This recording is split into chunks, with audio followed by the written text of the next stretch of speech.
Hello students, welcome in Sagar Institute of Science and Technology, SISTEC, in Department of Electrical and Electronics Engineering, third semester.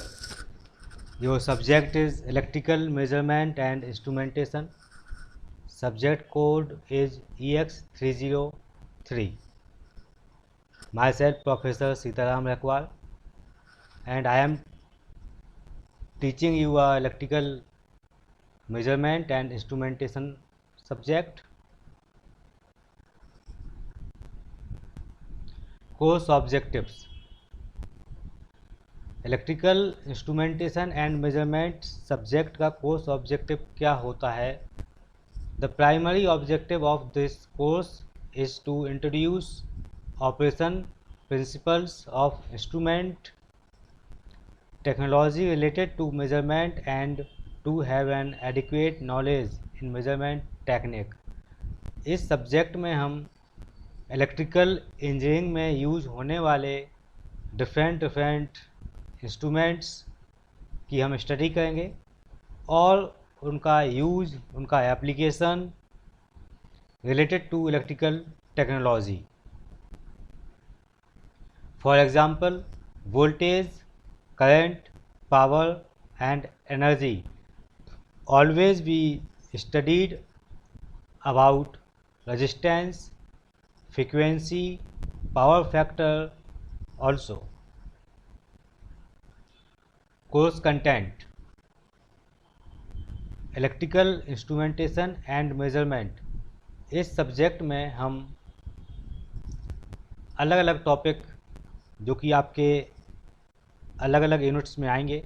First unit, उसका topic introduction में हम study करेंगे कि electrical instrumentation और measurement क्या होता है, measurement क्यों ज़रूरी है हमें इलेक्ट्रिकल इंजीनियरिंग में।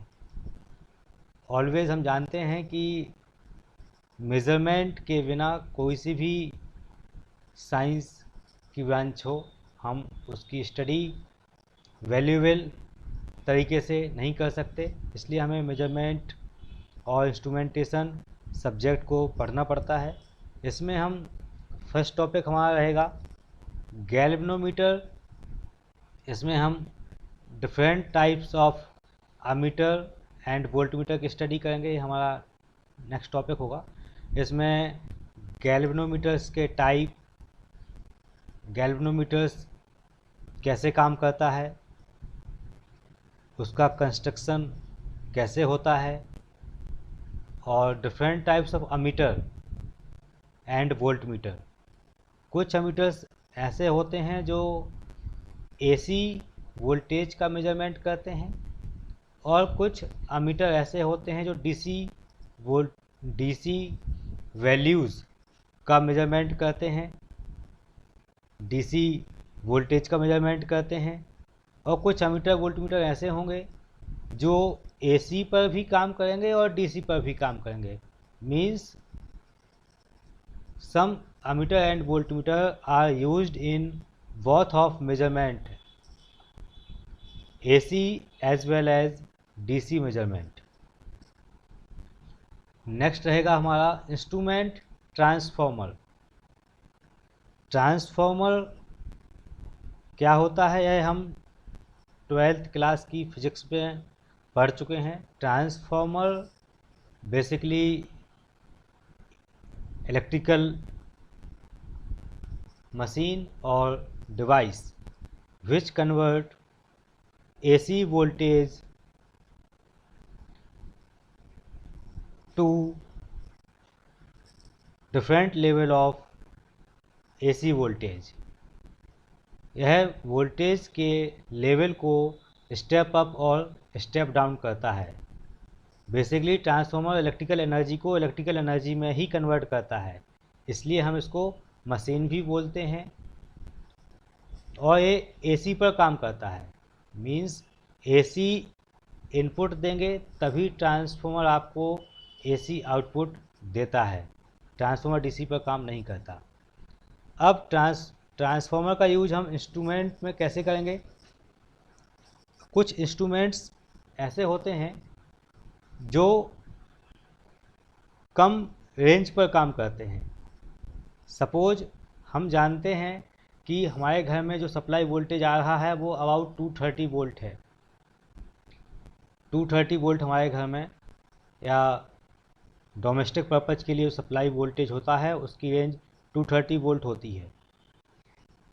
हमारी जो लैब है, इस लैब में भी हमारे पास 300 वोल्ट और 600 वोल्ट तक वोल्टेज मेजरमेंट करने के लिए इंस्ट्रूमेंट्स अवेलेबल हैं। बट हम चाहते हैं कि हम उसी इंस्ट्रूमेंट्स से हम 11 kV 11,000 वोल्ट तक का वोल्टेज मेजर कर सकें।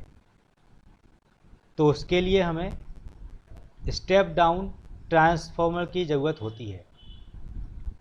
हम स्टेप डाउन ट्रांसफार्मर के साथ इंस्ट्रूमेंट कनेक्ट कर देते हैं, ammeter as well as ammeter. अगर हमें वोल्टेज मेजर करना है तो हम वोल्टेज मेजरमेंट करने के लिए वोल्टमीटर, और करंट मेजर करना है तो करंट मेजरमेंट के लिए अमीटर को हम इंस्ट्रूमेंट ट्रांसफार्मर के साथ कनेक्ट कर देते हैं, जिससे हमारे लो रेंज के इंस्ट्रूमेंट हाई रेंज की वोल्टेज और करंट का मेजरमेंट कर पाते हैं और उसमें कोई भी प्रॉब्लम नहीं आती और हमारा इंस्ट्रूमेंट ख़राब भी नहीं होता।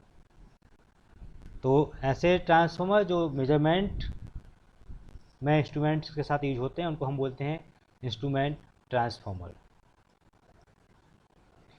नेक्स्ट टॉपिक रहेगा आपका measurement of power in AC and DC circuit. हमें पता है कि इलेक्ट्रिकल इंजीनियरिंग में पावर की definition P equal to voltage into current. P means power, equal to voltage मतलब V इंटू करंट मतलब I। तो P equal to V into I होता है। अब पावर AC में भी होगा और DC में भी होगा। जो पावर AC में होता है तो AC पावर को हम 3 तरीके से डिवाइड करते हैं, active power, reactive power and apparent power. जो कि आपके एक्टिव पावर मतलब P equal to V into I into cos phi, मतलब P equal to V I cos phi, that is called active power, and P equal to V I sine phi, that is called reactive power, and P equal to V into I is called apparent power। and power in DC circuit, DC circuit में power केवल V into I का voltage और current का जो product है वह आपका DC power कहलाता है। तो पावर मेजरमेंट के लिए भी हमको इंस्ट्रूमेंट यूज करना है। अब वह इंस्ट्रूमेंट किस प्रिंसिपल पे काम कर रहा है, कैसे काम कर रहा है, यह हम उस टॉपिक को जब हम पढ़ेंगे तो डिटेल में हम उसकी स्टडी करेंगे। Measurement of energy, next topic है मेजरमेंट ऑफ एनर्जी। हमें पता है कि हमारे घर में जो सप्लाई आती है हम उसका यूज करते हैं, फिर उसको यूज करने के बाद जितनी हम एनर्जी यूज करते हैं उसका हमें बिल पे करना पड़ता है गवर्नमेंट को। वह एनर्जी के फॉर्म में हम पावर कंज्यूम करते हैं और कितनी एनर्जी हमने कंज्यूम की है उसके अकॉर्डिंग हमारा बिल आता है कि हमने कितनी यूनिट एनर्जी कंज्यूम की हुई है। इलेक्ट्रिकल एनर्जी को हम kWh kilo watt hour kWh में हम मेजर करते हैं। और इसका फॉर्मूला होता है E equal to E means energy, E equal to V into I into T. जो पावर का फॉर्मूला था उसमें हमने टी का इंटू कर दिया, मतलब टाइम का इंटू कर दिया, तो वह एनर्जी बन जाएगा। हम पावर को कितने समय तक कंज्यूम कर रहे हैं, यह चीज़ एनर्जी कहलाती है, इलेक्ट्रिकल एनर्जी। तो इलेक्ट्रिकल एनर्जी मेजरमेंट करने के लिए हमें एनर्जी मीटर चाहिए। एनर्जी मीटर भी काफ़ी टाइप के होते हैं। इंडक्शन टाइप एनर्जी मीटर होते हैं, इलेक्ट्रोडायनेमो टाइप एनर्जी मीटर होते हैं। यह एनर्जी मीटर हम आगे स्टडी करेंगे। नेक्स्ट टॉपिक है पावर फैक्टर मीटर। तो जैसा कि हमें वोल्टेज क्या होता था, वोल्टेज के बारे में हम प्रीवियस क्लास में हम पढ़ के भी आए हुए हैं। Potential difference between two terminals is called a voltage. Current भी हम पढ़ के आए हुए हैं। करंट इसी तरीके से हम पावर भी हम पढ़ के आए हैं, एनर्जी भी पढ़ के आए हैं। बट पावर फैक्टर हमारे लिए एक नई टर्म्स है। पावर फैक्टर क्या होता है, तो इसकी सिंपल सी डेफिनेशन है, cosine angle between voltage and current is called power factor angle.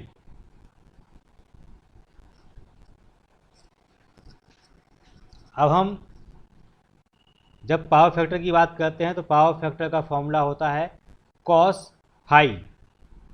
Phi का मतलब होता है वह एंगल जो वोल्टेज और करंट के बीच में है। वोल्टेज जो अप्लाई, हम किसी भी सर्किट में जो वोल्टेज हम अप्लाई करते हैं वह वोल्टेज का फेज, और उस सर्किट में फ्लो होने वाले करंट का फेज, दोनों के बीच में जो एंगल आएगा, उस एंगल को यदि हम कॉस के साथ लगा दें तो वो कॉस फाई बन जाएगा। तो वह कहलाता है पावर फैक्टर। जैसे हम एक्टिव पावर पढ़ रहे थे तो हमारे पास वी आई कॉस फाई होता है। रिएक्टिव पावर पढ़ रहे थे तो उसमें वी आई साइन फाई होता है। तो phi is the power factor angle, and when we use phi with cos phi is called power factor.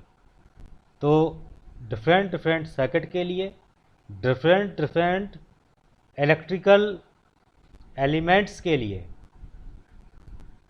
Different electrical load के लिए पावर फैक्टर अलग अलग होता है।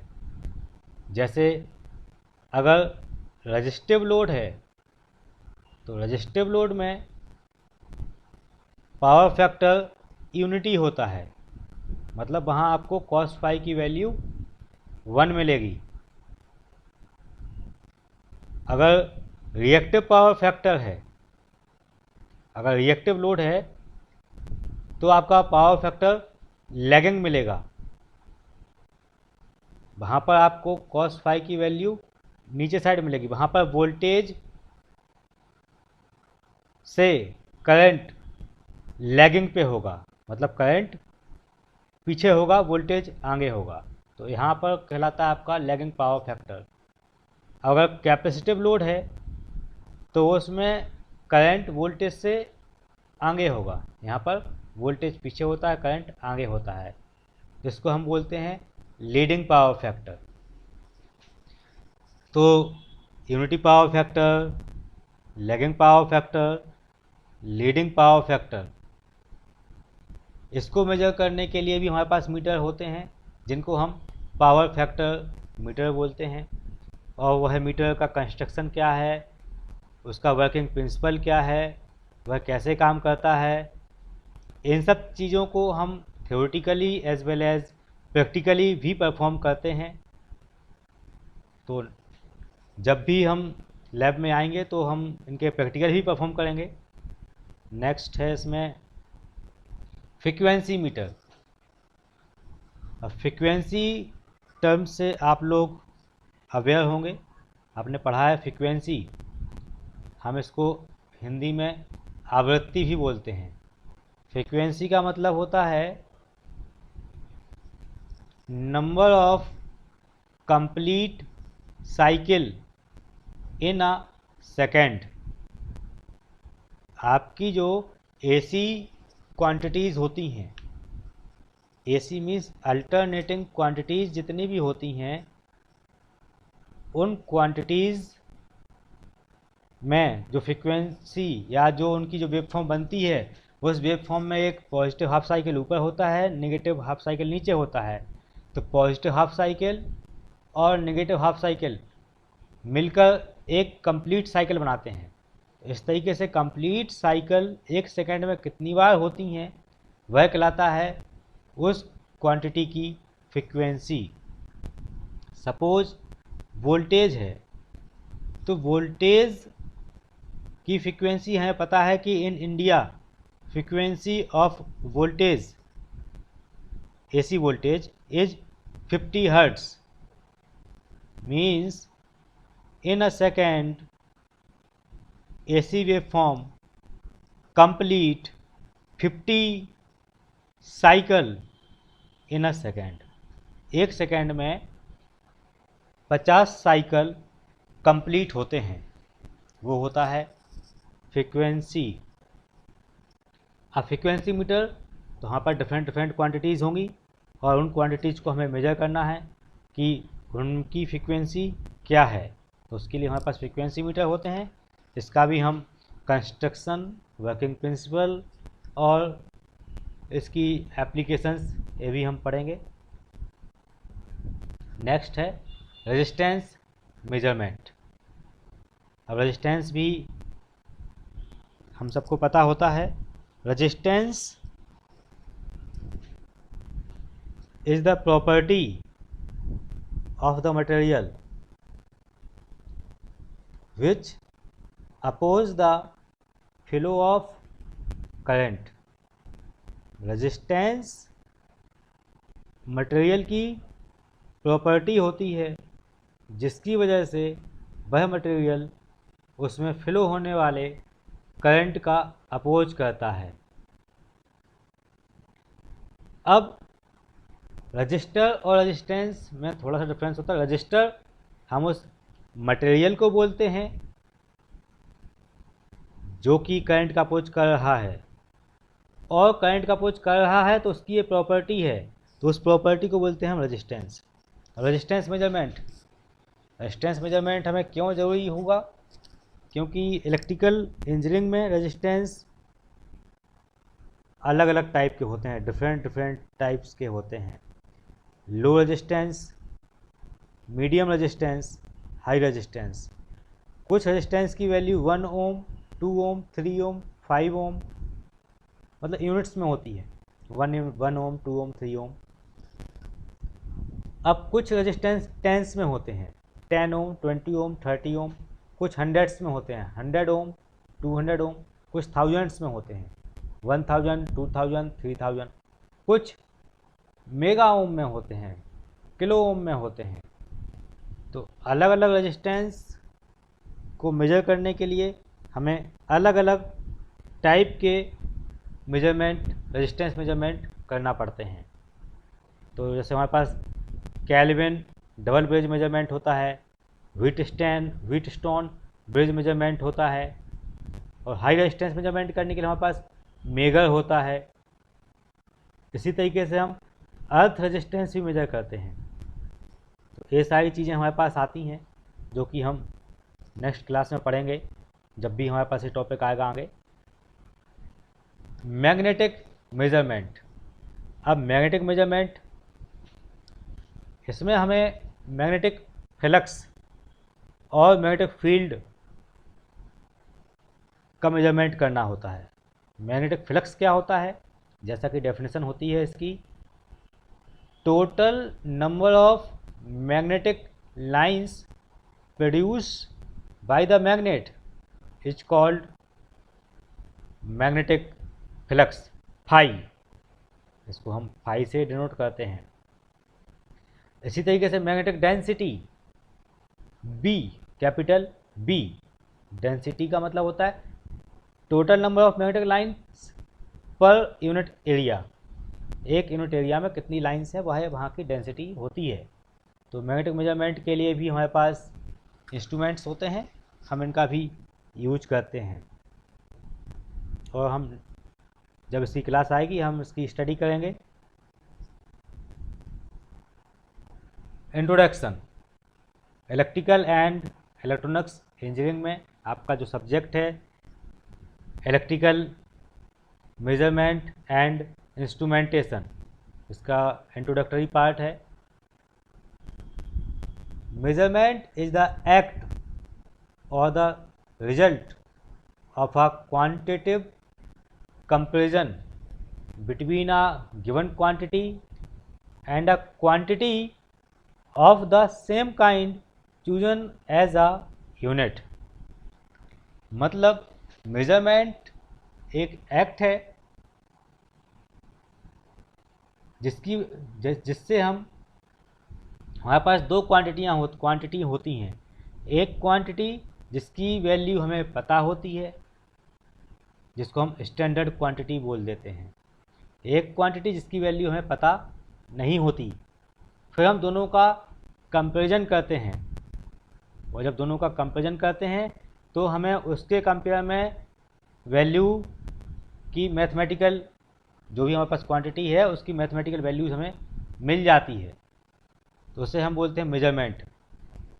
फॉर एग्जाम्पल, जब हम स्केल की हेल्प से किसी लाइन को मेजर करते हैं तो स्केल में तो हमारे पास बना हुआ है 1 सेंटीमीटर, 2 सेंटीमीटर, 3 सेंटीमीटर, लेकिन जो हमने लाइन कॉपी पे खींची हुई थी पहले से उसका हमें पता नहीं था वो कितने सेंटीमीटर की है। तो हमने क्या किया, उस लाइन के पास में स्केल रख दिया और हमने कंपेयर कर लिया कि स्केल में जहाँ पर 3 लिखा हुआ है, 1 2 3 सेंटीमीटर में 3 लिखा हुआ है, वहाँ तक लाइन है, लाइन उतने डिस्टेंस तक लाइन बनी हुई है। तो हमें पता चल गया, हमने कंपेयर किया स्केल से, स्केल की जो लेंथ है वो हमारे पास स्टैंडर्ड हो गई और जो कॉपी पे लाइन खींची हुई थी उस लाइन की जो लेंथ है वो हमारे पास अननोन क्वांटिटी थी। तो हमने कंपेयर किया, नोन क्वांटिटी से अननोन क्वांटिटी को कंपेयर करके हमको मैथमेटिकल वैल्यू मिल जाती है। इस प्रोसेस को हम बोलते हैं मेजरमेंट। ये तो सिंपल एक एग्जांपल था। इसी तरीके से हमारे पास काफ़ी सारी क्वांटिटीज़ होती हैं, इलेक्ट्रिकल क्वांटिटीज़ होती हैं, उनको हम कंपेयर करते हैं और मेजर करते हैं। The result of the measurement is expressed by a pointer deflection over a predefined scale और a number representing the ratio between the unknown quantity and the standard। In electrical engineering, measurement या compare करने के बाद जो result मिलता है वह result हमें पॉइंटर के डिफ्लेक्शन के फॉर्म में मिलता है। आपने देखा होगा जो वोल्टमीटर लैब में रखे हुए होते हैं, आपने देखे होंगे, उसमें एक पॉइंटर लगा हुआ है घड़ी की सुई के जैसा। वह पॉइंटर मूव करता है। जब हम उसमें इलेक्ट्रिकल क्वांटिटी इन होती है, उस पर इनपुट में हम इलेक्ट्रिकल क्वांटिटी आती है, अगर वोल्टेज दिया तो पैरेलल में कनेक्शन करना होता है, करंट मेजर करना है तो करंट को सीरीज के लिए हमें सीरीज में एमीटर लगाना होता है। तो जैसे ही उसमें करंट फ्लो होगा उसमें पॉइंटर में डिफ्लेक्शन आएगा और उस पॉइंटर के पास एक स्केल बना हुआ होता है जिसमें 1 2 3 4 5 लिखा है। अमीटर है तो एम्पियर है और वोल्टमीटर है तो वोल्ट है। A number representing the ratio between the unknown quantity and the standard. तो हमने एक स्टैंडर्ड क्वांटिटी पहले मेजर कर चुके थे हम, जब हमने उस मीटर को बनाया था, जब उस मीटर की मैन्युफैक्चरिंग हो रही थी, तब उस मीटर में जो स्केल है वो हम पहले से फिक्स कर चुके हैं, कितना वोल्टेज रेंज आएगी तो वह पॉइंटर इतना मूव करेगा। मीन्स जैसे हमने हमारे पास डिफाइंड वोल्टेज लेवल था 5 वोल्ट का, हमने 5 वोल्ट दिया उस मीटर को, तो हमें पता है कि वो यहाँ तक आएगा, तो वहाँ हमने 5 लिख दिया। अब हमने अननोन वोल्टेज उस मीटर पे अप्लाई किया तो उसका पॉइंटर डिफ्लेक्ट करेगा, तो हमें पता चल जाएगा कि पॉइंटर ने कितना डिफ्लेक्ट किया। तो जहाँ तक वो डिफ्लेक्ट कर रहा है उसके अकॉर्डिंग हमारे पास अननोन क्वांटिटी को भी हमारे पास मैथमेटिकल वैल्यू में हम रिप्रेजेंट कर सकते हैं। तो वही इसमें लिखा हुआ है, number representing the ratio between the unknown quantity and the standard. The device or instrument used for comparing the unknown quantity with the unit of measurement of standard quantity is called a measuring instrument। मतलब जिस device का और instrument का use हम unknown quantity और standard quantity को compare करने में यूज करते हैं उसको हम मेजरिंग इंस्ट्रूमेंट बोलते हैं। The value of unknown quantity can be measured by direct और indirect method. In electrical engineering be used direct और indirect method for measuring the electrical quantities. Electrical quantities को मेजर करने के लिए हमारे पास दो मेथड होते हैं, डायरेक्ट मेजरमेंट और indirect measurement. In direct measurement method, the unknown quantity is measured directly instead of comparing it with a standard. For example, current by ammeter, voltage by voltmeter, resistance by ohmmeter, power by wattmeter। Direct measurement का मतलब होता है कि हम एक instrument को लें और जिस क्वांटिटी को मेजर करना है और डायरेक्ट हम वहाँ पे उससे मेजर कर लें। सपोज हमें किसी सर्किट में वोल्टेज मेजर करना है तो हमने वोल्ट मीटर लिया। वोल्ट मीटर में दो टर्मिनल्स होते हैं, दो टर्मिनल्स को सर्किट में मेजर्ड एलिमेंट के अक्रॉस हमने उसे लगा दिया। जो हमारे पास मेजरेंड है, जिसको हमें जिस एलिमेंट के अक्रॉस वोल्टेज मेजर करना है, उस एलिमेंट के अक्रॉस वोल्ट मीटर के दोनों टर्मिनल्स को हमने लगा दिया, डायरेक्ट लगा दिया हमने टर्मिनल्स के अक्रॉस, तो हमें वोल्ट मीटर में पॉइंटर के थ्रू एक डिफ्लेक्शन आएगा और वह डिफ्लेक्शन के पास में एक स्केल होगा जिसमें 1 2 3 4 5 6 7 जो ही वोल्ट है वो उस पर लिखा हुआ होगा, तो हमें डायरेक्ट वोल्टेज हमें वहाँ से मिल जाएगा। तो इसको कहते हैं हम direct measurement. Indirect measurement method. अब इनडायरेक्ट मेजरमेंट मेथड कैसे होगा? The value of unknown quantity is determined by measuring the functionally related quantity and calculating the desired quantity rather than measuring it directly. Means in indirect measurement method unknown quantity को measure करने के लिए हमें अलग अलग instruments की help से measurement करना पड़ेगा अलग अलग वैल्यूज़ का, और फिर उनको प्री डिफाइंड फॉर्मूले और इक्वेशंस की हेल्प से कैलकुलेट करना पड़ेगा। फिर जो रिजल्ट मिलेगा वह रिजल्ट कहलाएगा आपका इनडायरेक्ट मेजरमेंट। फॉर एग्जांपल हम इसका एग्जांपल देखते हैं। Suppose the resistance of R of a conductor can be measured. हमें किसी कंडक्टर का रेजिस्टेंस मेजर करना है आर। मान के चलते हैं हमारे पास अभी रेजिस्टेंस मेजरमेंट करने की कोई डिवाइस नहीं है, बट हमारे पास वोल्टेज मेजरमेंट करने के लिए वोल्टमीटर और करंट मेजरमेंट करने के लिए एमीटर अवेलेबल है। तो हम उस रेजिस्टेंस के अक्रॉस या जो हमारे पास कंडक्टर है उस कंडक्टर के अक्रॉस हम वोल्टेज मेजर कर लेते हैं और करंट मेजर कर लेते हैं। अकॉर्डिंग टू ओम्स लॉ, हमें पता है ओम्स लॉ के according R equal to V upon I होता है। तो जो वोल्टेज की वैल्यू आई थी V अपॉन करंट की वैल्यू I, दोनों हम पुट कर देंगे तो इनका जो सॉल्यूशन निकलेगा वो आपको रेजिस्टेंस की वैल्यू देगा।